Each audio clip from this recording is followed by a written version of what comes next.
Баршаңызға қайырлы күн достар. Бүгін сіздермен өте дәмді әрі оңай жасалатын сүзбелі жидек қосылған пирог жасаймыз. Видеоны соңына дейін тамашалап, менімен бірге жасап көріңіздер.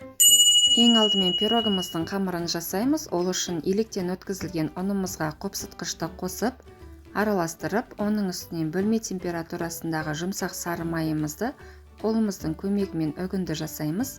Оның үстіне қантымызды немесе қант ұнтағын қосып, барлығын жақсылап араластырып, үстінен бір жұмыртқамызды қосып, жұмсақ қамыр илеп аламыз.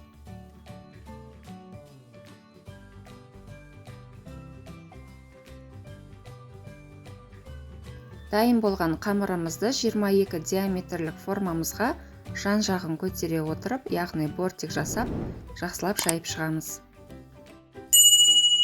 Енді формамызды бір шетке ала тұрып, салмасын жасап аламыз. Блендерімізға сүзбемізді, жұмыртқамызды, шекерімізді, яғни барлық ингредиенттерді саламыз.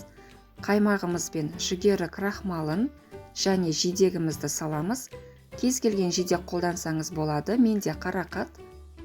Енді осының барлығын блендердің көмегімен біркелкі масса жасап аламыз.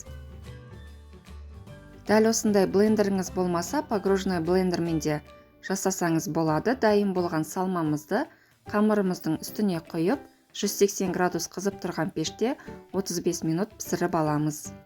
Біздің пирогымыз пісті. Енді міндетті түрде толықтай бөлме температурасында суытамыз.